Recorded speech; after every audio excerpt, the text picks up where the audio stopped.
What's up everybody, Christian James here. Today's video, The View's at it again. Let's go. So I'm sure all of you know what The View is. It's four cackling hens, Whoopi Goldberg, Sonny Liston, Joe Behar, and some other old chick, where they're always giving their inaccurate but yet very woke and very old woman opinions on everything that's happening, and they're often on the wrong side. Sonny Liston has a habit of calling everybody a racist, and then it came out that her family owned slaves. It's one thing after another. But look, let's get to the new clip, the new thing, the new bullshit. To do is explain to folks what you mean by this. Arguments for a colorblind America. What do you mean when you say that? So a lot of people equate colorblindness to I don't see race or to pretending not to see race. I think that's a big mistake. We all see race, right? And we're all capable of being racially biased, so we should all be self-aware to that possibility. My argument is not for that. My argument is that we should try our very best to treat people without regard to race, both in our personal lives and our public policy. Of course. And the reason I wrote this book, thank you. The reason I wrote this book is because in the past 10 years, it has become very popular to, in the name of anti-racism, teach a kind of philosophy to our children and in general that says your race is everything, right? And I think that is the wrong way to fight racism, and that's why I wrote this book at this time. I'm sorry, baby. Yeah. Can I just point out that there is a reason for that? You know, when I went to school, getting any information about anyone's race was not taught. No history, there was no black history, none of those things were taught. And here in America, 100 years ago when I was a young woman, that's how people saw you. That's how they judged you. So I think, I don't want to say it's your youth, but I think you have a point, but I think you have to also take into consideration what people have lived through. Why is it people always go to things that are past tense? Not present tense, not futuristic tense, past tense. Yes, all throughout human history, recent history, as recent as October 7th, terrible things happen to good people all the time. It is what human history is. Man, does something terrible, and we typically correct our actions later on, either by choice or by force. That's human history. Yes, what happened with slavery in the world now, then, it's not right. We can all agree upon this. It's very simple. But why go back to when you were a child? Hey, Google, how old is Whoopi Goldberg? 68 years old. Okay, so Whoopi Goldberg would have started school 63 years ago. So we're in 2024, so that brings you to 61. That's not very relevant to today. But yes, it's relevant to history. There has been such a pointing of very specific racial things, like women couldn't get into colleges. If you were a black person, there were a lot of colleges wouldn't accept you. Trying to equal the playing field. I think that's what a lot of folks have been trying to do. I'm sorry, I didn't mean to cut you off. I think that's your experience, and that's valid. You know, as a counterpoint, when I was in 5th grade, we all watched Roots together in public school. Yeah. So these are different experiences. I Yes. think it's also different generations. It's different parts of the country, right? We have very different cultures all living together in one country. So I'm not going to deny that, but I view this notion of a colorblind society similar to the idea of a peaceful society, which is to say it's an ideal, it's a North Star, and the point is not that we're ever going to get there, we're not going to touch it, but we have to know when we're going forward and when we're going backwards, and we're going backwards when we're doing woke kindergarten in San Francisco, you know, with you didn't hear about this story? No, but Wait, because I want to get to part of the book. You believe that public policies that address socioeconomic differences would be better at benefiting disadvantaged groups, and that race-based policies often hurt the very people they're trying to help. What are some examples of policies that would be better at reducing racial disparities? So my overall argument is that class, socioeconomics, is a better proxy for disadvantage. We all want to help the disadvantaged, and the question is, how do we identify them, right? The default right now in a lot of areas of policy is to use you know, Black and Hispanic identity as a proxy for disadvantage. And my argument is that you actually get a better picture of who needs help by looking at socioeconomics and income. That picks out people in a more accurate way. He's 100% right. Why would you not go by socioeconomic? Why would you not go by net income for the year, gross income for the year? Why would you not go by weekly income? Why would you not go by, you know, Section 8 housing? In Canada, we call it geared to income housing, or government housing, but typically we call it geared to income. Like, you have to base it off the figures. Why would you base it? It's racist to base it off of race. The fact that you like, oh, Black people and Hispanic people need more help than white people arbitrarily is just by default saying that they're not as good at doing stuff, or again, back to the old story, that there's still, you know, parts of the government holding them down. But if you look at America, the reason food stamps were invented was not because of Black or Hispanics or any other group. It was because of the poor people in Appalachia.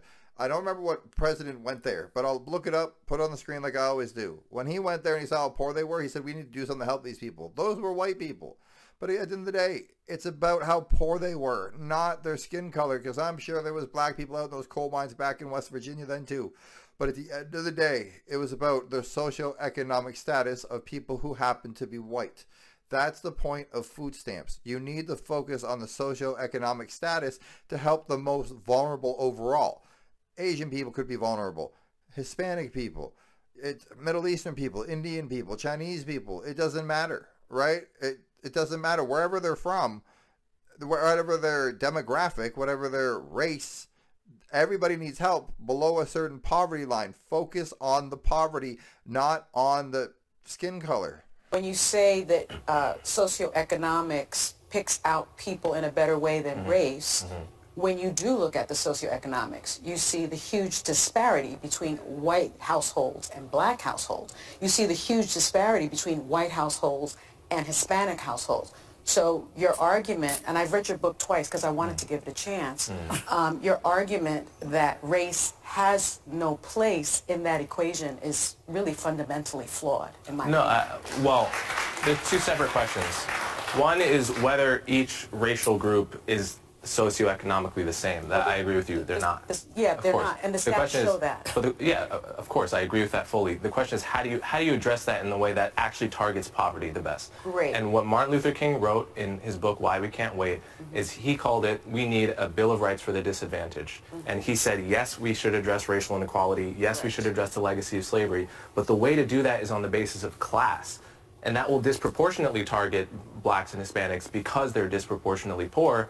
But it will be doing so in a way that also helps the white poor, in a way that addresses poverty as the thing to be addressed. That part is true, but as you are a student of Dr. King, I'm not only a student of Dr. King, I know his daughter, Bernice, right? So I'm going to get to my question. Go ahead, go right ahead. I think the premise is fundamentally flawed. You claim that color blindness was the goal of the civil rights movement, based upon Dr. King's I Have a Dream speech, you know, content of character versus the color of skin. Bernice, Dr. King's daughter, points out that 4 years after giving that speech, actually, Dr. King also said this: a society that has done something special against the Negro for hundreds of years must now do something special. In 1960, a week before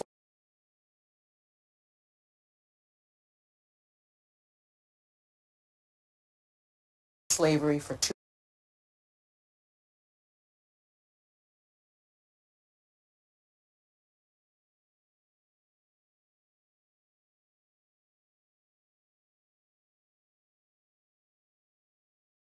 for color blindness, I think, is something that the right has co-opted.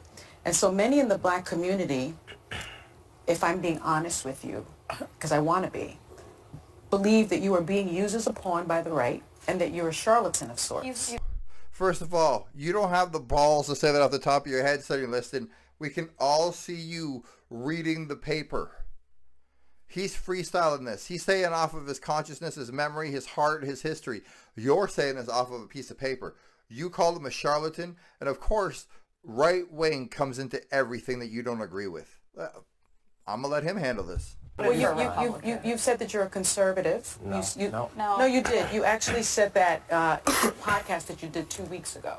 I said I was a conservative. Yes, you did. So, but my question to you is, how do you respond to those critics? Okay, let him answer. Yes, first thing I think it's very important. The quote that you just pointed out about doing something special for the Negro. That's from the book Why We Can't Wait that I just mentioned. Yes. A couple paragraphs later, he lays out exactly what that something special was, and it was the Bill of Rights for the Disadvantaged, a broad class-based policy. But he also says you must include race. No, he didn't. He says it's yes, he does. Okay, well, everyone should go read the book Why We Can't Wait. Let's not get sidetracked by that. Yeah. I don't think I've been co-opted by anyone. I've only voted twice, both for Democrats. Although I'm an independent, I would vote for a Republican, probably a non-Trump Republican if they were compelling. I don't think there's any evidence I've been co-opted by anyone, and I think that's an ad hominem tactic people use to not address really the important conversations we're having here. And I think it's better, and it would be better for everyone if we stuck to the topics rather than make it about me with no evidence that I've been co-opted. I want to give you the opportunity to respond to the criticism. I appreciate it. There's no evidence that I've been co-opted by anyone. I have an independent podcast. I work for CNN as an analyst. I write for the Free Press. I'm independent in all of these endeavors, and no one is paying me to say what I'm saying. I'm saying it because I feel it. Yeah. Alyssa, you have the question. Coleman, thanks for being here. So in the past decade, it feels like racial tensions have gotten worse. Do you see it that way, and what do you attribute it to? Absolutely. I mean, if you look at all the data, it finds that race relations were getting better until about 2013. That year, you had a majority of black, Hispanic, and white Americans saying race relations were good, and then you just see it nosedive. And 2013, people like to blame, Republicans like to blame Obama. Wasn't his fault. Democrats like to blame Trump. It was actually just technology. We all got social media and smartphones, and we had videos being promoted in the algorithm that were unrepresentative, and it created this impression that racism was on the rise when in fact it had been on the decline for decades. I was born in 1982. Every friend I had was typically from somewhere else. I live in Canada. Just like America, we all came from somewhere else. Even the natives, you came from somewhere else. He is right. About 2013, 2015 is when I noticed it.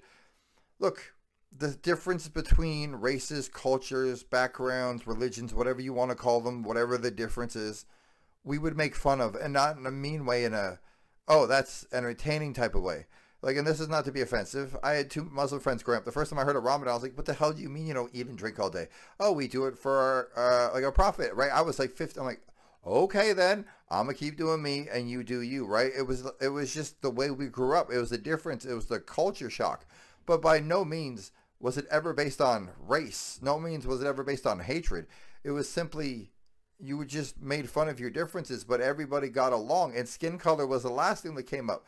Yeah, Black History Month has been around for a long time, right? There was, topics that would come up that we talk about, obviously, that would be sensitive topics, but you still talk about them at the end of the day, whether you agreed 100% on everything, whether you're split 50-50, when it was one side 1%, the other side 99%. You still got along at the end of the day. And then all of a sudden, it's been this pull apart where we're not supposed to get it along anymore, and you're supposed to notice every single difference you have. Things were better without all this technology.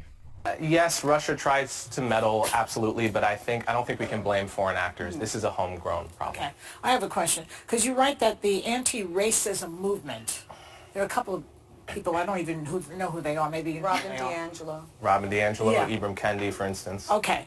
Well, you say that is just another form of racism, and you even say it has a lot in common with white supremacy. How can you compare those two things? You talk about anti-racism, you're comparing it to white supremacy. Because they both view your race as an extremely significant part of who you are. So white supremacists, they obviously say, we all know what they say, okay? Neo-racists like Rob DiAngelo, they say that to be white is to be ignorant, for example. Well, this is a racial stereotype, and I want to call a spade and say this is not the style of anti-racism we have to be teaching our kids. We should be teaching them that your race is not a significant feature of who you are. Who you are is your character, your value, and your skin color doesn't say anything about that. That's actually misrepresenting what Robin DiAngelo's position is. It's in her book. But a lot of here we go. Here we go. Well, folks, that is the trash that's on television nowadays. Right? It's you're trying to get your little soundbite. You're trying to get them to trip up. You're trying to make them look dumb, but for some reason you invited them on your show. The View is good for doing videos about, the View is good for laughing. The View is good to understand just how out of touch some people really are. Like, comment, subscribe, tell me I'm right, tell me I'm wrong, tell me what you think about The View, tell me what you don't think about The View, tell me what you think about technology being around and making everything worse. I'm out.